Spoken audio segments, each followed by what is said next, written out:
Want to talk about a book that I came across called UFO of God by Chris Bledsoe. Yeah. Very interesting book.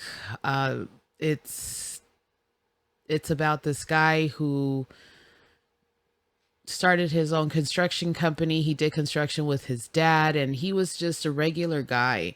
And he was doing great, and he was building homes, and he was making great money, and then was abducted. And after that, his world just collapsed, and he's been visited by these entities for years, and they talk to him and they see him and follow him. And I don't want to say stalk because it's not. He's open to it. Yeah. And he's posted videos, or actually his daughter has. I follow her on TikTok. Punch his name in there, Chris Bledsoe, in the search bar, and she'll come up.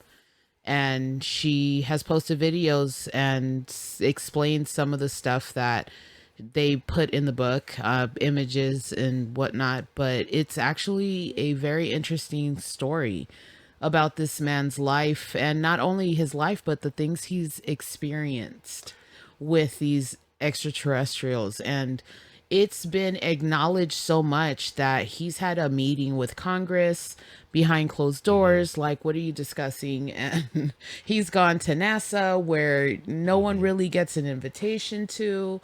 And Discovery allegedly they did a TV whatever, like kind of like a series about him, not a series but a episode or something about his story, trying to get him out there. And he says it in the book that they really did a number on him and his family. It was very, very, they were treated poorly.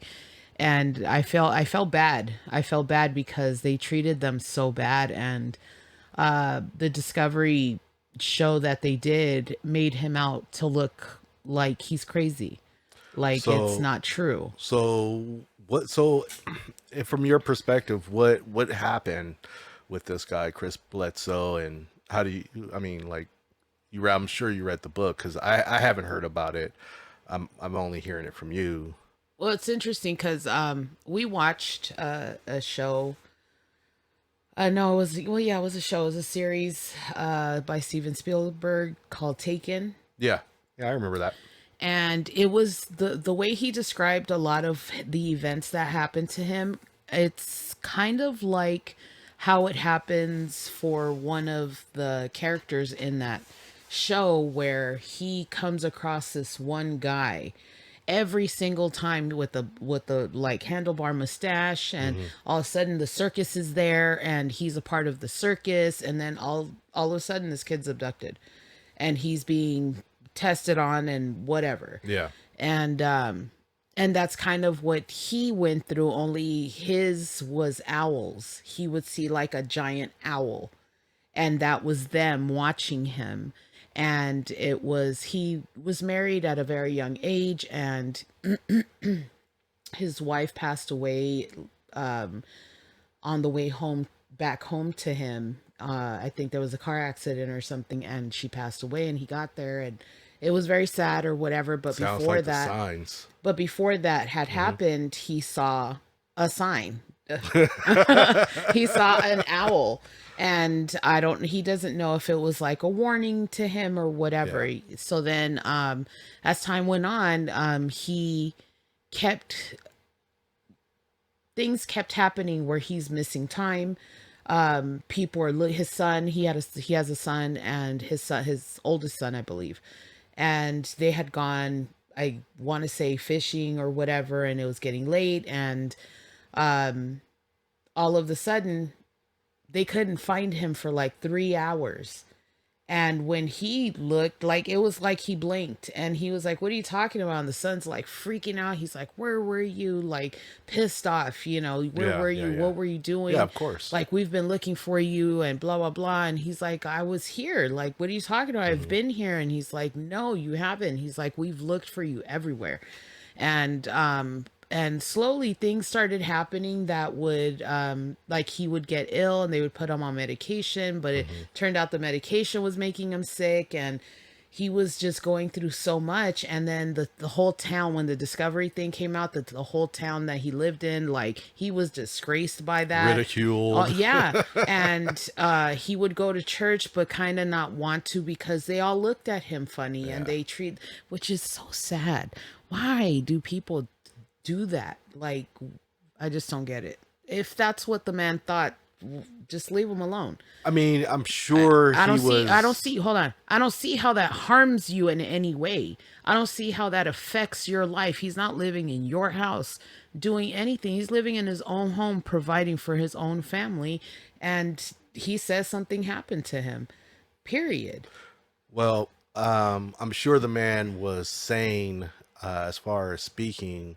You know, you could tell a nut job from someone who's sane, who's gone through something, had an experience, someone who's dealing with schizophrenia. You know what I mean? But why would you still ridicule somebody? I don't know. It's not something I Because do, people are but weird whatever. like that. Yeah, people. People are judgmental. I know Yeah. I'm judgmental than a motherfucker. Yeah, but so- I don't think if somebody came to you and started explaining that they had some kind of paranormal extraterrestrial experience, that you would be the one to ridicule them and No, because ask them, are they crazy? so You know, let me tell you about a paranormal experience I had with someone else.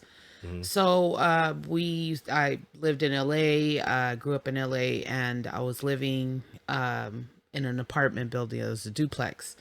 And my aunt lived downstairs with my cousins, and we lived upstairs, me, my mom, my brother, and my sister. And my other cousins, another set of cousins, they lived like a couple blocks away, and they would come over because grandma was downstairs and she would take care of all of us. yeah, okay. So my sister had gotten us it. Back then it was like yeah, I it was the remember It. 90s, so we got that it, and she gave it to me. So I told my cousin, I was like, let's watch it. She's like, yeah, let's watch it, because it had been a TV movie. It wasn't in the theaters like now, but Yeah, it was a mini series. yeah, it was great though. For the time, it was great. Wasn't it like 4 parts? I No, it was 2 parts. 2-part mini series? Or I don't remember. I don't, anyway.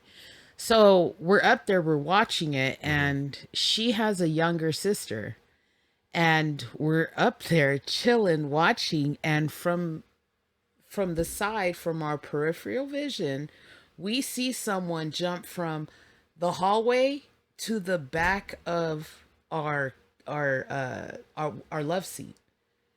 And I saw it, and she saw it, and she calls out to her sister and tells her, I saw you.